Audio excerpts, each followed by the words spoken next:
welcome to One Man's Collection. My name is Brett. Today we are looking at the Ferrari Collection Magazine number 20.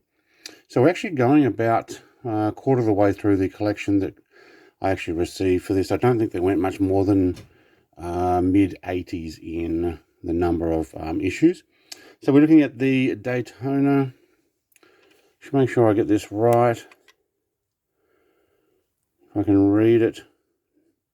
It's actually the 365 GTB 4 Daytona. Now, we've got a nice yellow model here. Beautiful looking car. I will go through the magazine and then have a look at the die-cast car in 1/43 scale. Try not to knock my mirror off again, which I did a moment ago in cleaning. So, need to be careful there. But I'm going to have a look through the magazine, show you what you get, and then we'll go and have a look at the car. So inside this issue, you get the single seaters. So it is the F1 312 T3. Production models, obviously this 365 GTB 4 Daytona from 1968. The purpose-built rally racer, the 340 Mexico. And the poster is actually of this same Daytona. Now, I'm not going to read everything on here. If you want to read the rest of this article, just pause the video and take a look. But Ferrari's 1978 Formula One car was a development of the 312T model that first raced in 75 and won the constructor's title 3 years in a row. Unfortunately, was now up against some very stiff opposition. We do get a model of these, and I do believe, I've said it in the last 19 episodes of this magazine, or issues, that a lot of the cars that they show, if not all of them, you do get a model for. So the T3 had a 180 degree V12 of just under 3 litres, 510 brake horsepower at 12,200 RPM. No known top speed, only made in 78, and 5 of them were made. Villeneuve wins for first time. After a remarkable debut in Ferrari's 312T2 at the end of 77, the following year, the Flying Canadian secured his first points for Ferrari and won the final event of the season in front of his home crowd in Canada. Very good. It's a nice looking car. I do remember, I think I had slot cars, AFX slot cars in this Ferrari, and also in the Daytona. Had both of them in AFX. Andretti is simply too strong. Carlos Reitman in the 78 when he secured 3 Grand Prix victories as the Reitman one. Okay. 365 GTB 4 Daytona 1968, one of the most beautiful Ferraris of all time. The 365 Daytona was the last custom-built model until the arrival of the Maranello in 1996. It also achieved some notable victories on the racetrack. It was the last custom-built model. Okay.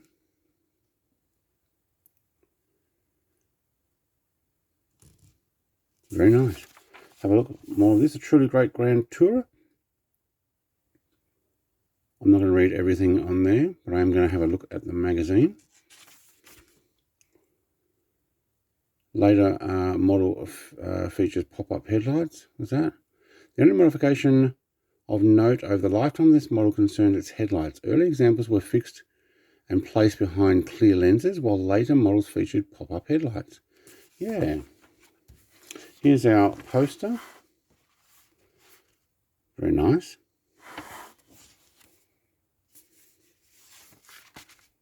Actually, it has a double side there. Okay. So on the other side of the poster. Very nice. I've not taken any of these out. And I'm not going to. Not unless somehow I get a massive new man cave built. Man cave's already pretty large. And I'm talking about, you know, win a major prize on the lotto type, build a massive shed. All right, so these have a 60 degree V12 4.39 0.3, so it's a 4.4 litre with 352 brake horsepower at 7,500 RPM, 280 kilometre per hour top speed, or 174 mile an hour. There were 1,300 of these made. Okay. Competitive models. The Competitive Racer, special design to take part of the Carrera Pan America Rally. The 340 Mexico had excellent aerodynamics and could travel up to 300 kilometers an hour. Wow. Oh, I don't know. Do I have this one? I haven't seen the model of this with the lights down there. I might have to go and check that again. But that would be pretty cool. Hopes dashed by Mercedes. Despite Ferrari's great hopes in the 1952 Pan America, the race did not go well for the Marquis, which had to compete against the extremely organised Mercedes-Benz 300 SL team. Okay, the 340 Mexico of Ascari and Scottuzzi was soon forced to retire, but Valerisi and, oh man, I can't remember how to pronounce all these names, Cornacchia dominated the second stage of the race. The event seemed as if it would be reduced to a duel between the two surviving works Ferraris, with Valerisi finishing first and Pablo in Mexico City stage and in the following leg of the capital of Leon. But disaster struck when Valerisi and Cornacchia, when their gearbox lost its fifth speed. Ferrari's hopes now lay with the remaining Works 340 Mexico, but plus private entrants driving other models, including the 340 America. So in 52 came third by the looks of it. Okay. Next magazine is the Ferrari Testarossa from, says mid-1980s. Not sure what year it is. 84 Testarossa. There we go. In the mid-80s, the car above all epitomized the glamour and excess of the period. The Ferrari Testarossa, with its angled lines and bold styling cues. The Pininfarina designed Grand Tourer made a forceful statement and became a worldwide hit. That and, was it Miami Vice? Kind of also gave it a bit of a plug on TV. All right, let's have a look at this particular Daytona. In yellow, got a silver around the windows there, door handle and the badge down there. I'm not sure if I can see it.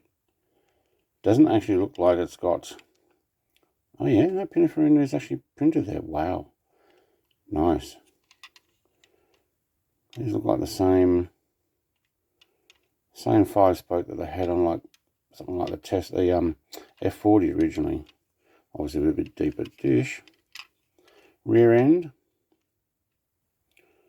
Okay, so we've got red brake and orange indicator lights there. 4 pipes. Ferrari's on the back there. That's actually quite nice. I'll have a look underneath in a moment. Windows are open on both sides. Can see into the interior, and it is really well made. Ferrari badge on the steering wheel. Yeah, it's a little dark on the black interior seats. See if I can get some light on that. Yeah, well done. Now, I did clean this off, and my mirror sits in a little hole there. See how it moves a bit? Yeah, you got to watch it. They don't come off. Windscreen wipers seem to be quite well affixed. We've got the non-pop-up light version here. I think this is really well done. I'm really liking, hang on, can we get a focus? Thank you. I do really like the Ferrari set as far as die-cast cars go. They've done really well. So underneath, not a lot. You do have the name there. What's that? Made in China at the top corner. Yep. A couple of